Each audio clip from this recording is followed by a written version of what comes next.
نئے وزیر اعظم آزاد کشمیر کے وہ ہوں گے تو پھر کہا جاتا جناب یہ اسٹیبلشمنٹ ہے، جناب پیسہ چل گیا، کوئی کل ان کے متعلق کہہ رہا تھا کہ ڈرگ مافیا ہے، ان کے پنڈی سے تعلقات ہیں۔ بیرسٹر سلطان اگر آ جاتے تو کہا جاتا جی کہ نئی بوتل ہے، پرانی شراب ہے، جی یہ تو وہی لوگ ہیں جی جو پہلے بھی وزیر اعظم بن چکے، اس میں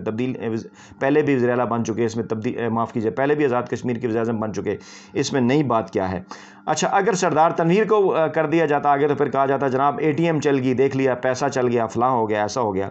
اچھا اب جب عبدالقیوم نیازی کا نام سامنے آیا تو کچھ لوگوں نے جن کو بالکل بھی معاملات کا نہیں پتہ، نہ ہی ان کا کوئی دور تک کوئی تعلق نہیں ریسرچ سے، جن میں کئی سینئر اینکر اور ملازم صحافی اور ملازم مرد اور خواتین صحافی شامل ہیں، انہوں نے یہ ٹویٹ کرنا شروع کر دیا کہ جناب یہ نیازی ہیں اور نیازی قبیلے سے اور پٹھان ہیں۔ وہ تمام تر تفصیلات ہم آپ کے سامنے رکھ چکے ہیں کہ کیسے اس غلط فہمی کو جو ہے وہ پیدا کرنے کی کوشش کی گئی۔ اچھا اس کے بعد پھر روحانی شخصیت جو ہے 13 کا ہنسا، 8 کا ہنسا، اس قسم کی باتیں بھی کرنے کی کوشش کی گئی۔ پھر یہ کہا گیا کہ عین سے نام شروع ہو رہا ہے، اس کی یہ وجوہات ہو سکتی ہے۔ مسئلہ کیا ہے؟ مسئلہ یہ ہے جناب کہ عمران خان کے بغض میں مبتلا جو صحافی ہیں ان کا مسئلہ کم سے کم یہ نہیں ہے کہ نئے جو وزیر اعظم آزاد کشمیر کے وہ کشمیری ہیں، نان کشمیری ہیں، پٹھان ہیں، سردار ہیں، مغل ہیں، پختون ہیں۔ مسئلہ ان کا یہ ہے کہ عمران خان ان کے قابو میں کیوں نہیں ہے؟ جیسے کہ آصف زرداری اور نواز شریف صحافیوں کے ایکسیس میں ہوا کرتے تھے، قابو میں ہوا کرتے تھے، خبریں بھی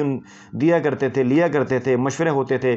اور عمران خان کے معاملے میں گزشتہ 3 برسوں میں بڑے بڑے جگادری صحافی جنہیں کہا جاتا ہے وہ عمران خان کو نہیں سمجھ پائے، نہ ہی وہ کوئی خبر نکال پاتے ہیں، نہ ہی عمران خان کے قریبی ذرائع سے کوئی ان تک خبر پہنچتی ہے، اور عمران خان ہر موقع کے اوپر انہیں سرپرائز دے دیتے ہیں۔ ابھی بھی آپ دیکھیے میڈیا میں کون سے نام چلتے رہے، اور میری ذاتی طور پہ یہ رائے ہے کہ بڑی پلاننگ اور طریقہ کار کے تحت یہ سارے نام جو ہے وہ میڈیا میں آئے، میڈیا کو دلوائے گئے، اور اس کے بعد پھر دیکھیے کہ کس طرح سے ایک سرپرائز جو ہے وہ دیا گیا کہ پہلے بیرسٹر سلطان اور سردار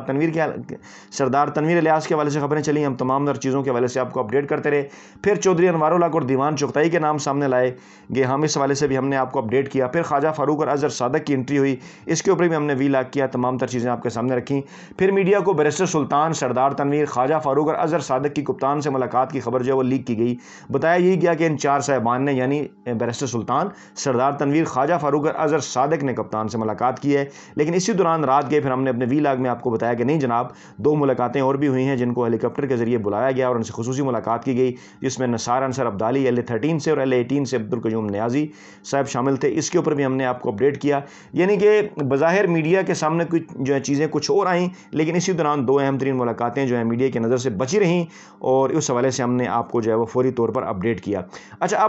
اب آپ کے سامنے عین یا غین کی تھیوریاں بھی ہیں، اور آپ کے سامنے جناب روحانی شخصیات یا ستاروں کی چال یا علم الاعداد کے حوالے سے دعوے بھی ہیں، عین کا ذکر بھی ہے، غین کا ذکر بھی ہے، لیکن ابھی آپ کے سامنے سائنسی اعداد و شمار کا تجزیہ بھی ہے، اعداد و شمار کی مدد سے حقائق بھی آپ کے سامنے ہیں، تینوں بیلٹس کا ذکر بھی آپ کے سامنے کر دیا گیا ہے کہ کیسے جو ہے وہ تینوں بیلٹس کو اکوموڈیٹ کیا گیا، اور یہ اکوموڈیٹ کیا جانا ضروری ہے کیونکہ میرپور بیلٹ ہو، سدن بیلٹ ہو یا مظفر آباد بیلٹ ہو،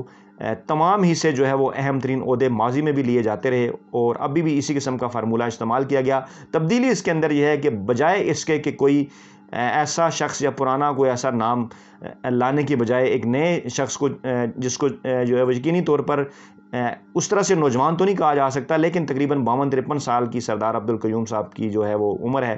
اور یقیناً ان کا کارکنوں سے بھی رابطہ ہے، اور جموں کشمیر جو مقبوضہ کشمیر کا جو علاقہ ہے وہاں سے ان کے آباء و اجداد کا تعلق ہے، ہجرت انہوں نے کی، درہ شیر خان گاؤں ان کا کنٹرول لائن پر واقع ہے، اور بالکل کنٹرول لائن کے سامنے ہے، فائرنگ کا شکار بھی وہ بنتے رہتے ہیں، اور کیا مسائل ہیں کشمیریوں کے، آزاد کشمیر کے لوگوں کے، مقبوضہ کشمیر کے لوگوں کو، کہ وہ جناب تمام ان چیزوں سے جو ہے وہ اچھی طرح سے واقف ہیں۔ تو یہ تمام تر وہ صورتحال تھی، تمام تر وہ میرٹ تھا، تمام تر وہ بیلنس تھا، تمام تر وہ توازن تھا، جس کو سامنے رکھ کر عمران خان نے ایک انتہائی نپا تلا اور بہترین جو ہے وہ فیصلہ کیا، اور ایک مرتبہ پھر اپنے سیاسی مخالفین کو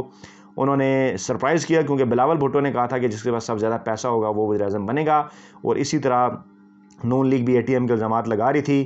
صحافی لوگ جو ہے وہ اسٹیبلشمنٹ کا ذکر کر رہے تھے، ملازم صحافی آزاد اسٹیبلشمنٹ کا، لیکن سب کو نظر آ گیا کہ عمران خان نے یہ خود فیصلہ لیا، کیسے لیا، اب اس کے اندر مختلف تھیوریاں جو ہیں وہ ڈھونڈنے کی کوشش کی جا رہی ہے، اور کھسیانی بلی کھمبا نوچنے کے یہ مترادف ہے۔ تو یہ تھی جناب تمام تر تفصیلات، دیگر تفصیلات کے ساتھ بھی آپ کی خدمت میں جو بھی اپڈیٹس ہوں گی ہم حاضر ہوتے ہیں کہ اپنا بہت خیال رکھیے گا، دعاؤں میں یاد رکھیے گا، نئی ویڈیو کے ساتھ جلد آپ خدمت میں حاضر ہوں گے، اللہ نے کے بعد۔